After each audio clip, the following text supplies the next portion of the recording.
problema yung Tigreal. Yeah. Cloud or Carry, pero parang mas Cloud. So Moscow, Yun nga, Moscow. Moscow bang kinuha dito ng side ng Aurora? Yun yung binanggit mo kanina, one of the winningest hero pagkagamit siya ng Aurora, probably for doming also. Tiwala na lang din kay Doming para at least may macro advantage din sila. Meron silang dalawang split pusher, yung Ling, tsaka yung... Kita natin time and time again kung paano nga ba niya na ma-master ito. Pero si Rene J rin naman ay may show din naman na naididikit din sa kanyang pangalan. Yun, nagsimula na. Yung unang pagaw ng laban na ito, Demon Kite, Kirk, Aga. at si Kikong ay nandun sa may pit. Pero si Kikong nakakuha ng unang pagaw ng laban na ito. Abang! Si Kirk naman ay mamamatay. Netherrealm from UA. At nakabawi din ang isa itong si Super Prince.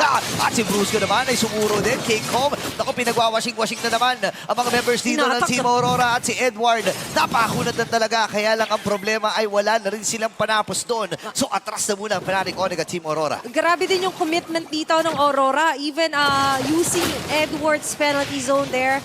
And nakita rin natin kung paano all throughout the round. Pero ngayon, mas kontrolado ang Sipa. Sila naman na makokontrol dito ngayon. Nagamit na rin yung Zaman Force. Tumama Naman, at yung Turtle ay 2 bars left under HP. Susugod na ang Aurora. Netherrealm, King Kong nakakuha ng pagong na yun habang tumama na yung Spirit Destruction. Ngayon, Tempest of Blade nagamit na rin ni Demon kahit habang may ipit din natin si Brusco at mapapatay siya dito ng Team Fnatic Onyx Philip at si Team Aurora. Nagkakalituan na nga pa rin si Rene J ay tumatakas na nga rin lang.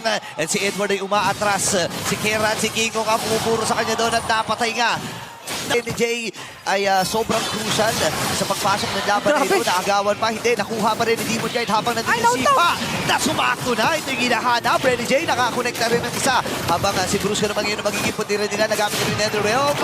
At si Demon Kite ay nakabawi na muli. 2-0-2 ang kanyang KDA. Tumama yung penalty zone. Habang kay Kelra. Ngayon ay hinabag na rin yung Zaman Force. At dito na yung reinforcement mula sa Fnatic Onyx Philippines. Travels faster than sound. Pero bago ka pa makasigaw ng tulong, nandito nga lang din ang timing nila Yui with the Netherrealm. Tumama din yung Spirit Destruction. King Kong nakakuha ng isa. Sipa din mula kay Rene J. Pero sapat ba yung damage sa mga members ng Team Aurora? Hindi! Kasi si Demon kayo nilamatay yung Joker. At double kill na kagad para dito kay Kera Pakong. Nag-aabang din si Demon kahit nakasilip.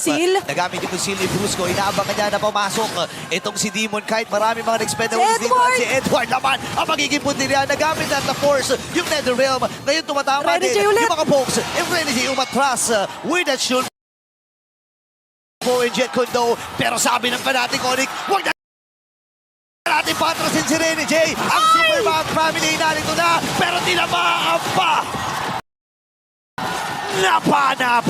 Hanggang dyan ka na! Sila, 4 para sa 4. Dito sa may bandang baba, nilatag ang mga ultimates. Okay, Zaman Force, naghanap si Rene J na masisipa dito, pero masyadong malayo. Demon Kite nag-aabang din ng pagkakataon para makapasok. Lord na nasa bandang ibaba ay maisasabay nila dito sa may bandang gitna.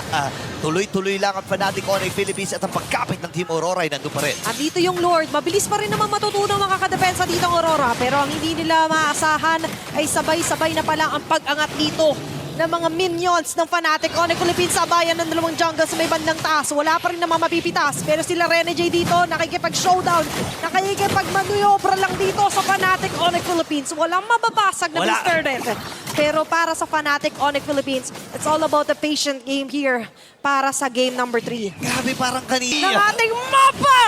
Wow! At yung sipang attempt doon ay hindi naman itutuloy muna pero tumuloy sila dito sa may bandang baba. Fnatic Onyx makakabasag ng tore. Ang Purify na rin, implosion na nagamit na. Habang yung Netherrealm ay nagamit na nga rin lang. Unti-unti bumabagsak. At Team Aurora, 3 na lang ang natitira. Ngayon may habol na ba nagagalaman? Nakakuha pa rin si King Kong. Nakisa, make it 4. Mabubuhay na nila makakalitong si Yue. Pero meron silang mga minions kasama pa doon sa may bandang itaas. Kakayanin bang i-end dito ng Fnatic Onyx Philippines? 2 ang nakaatas para sa depensa.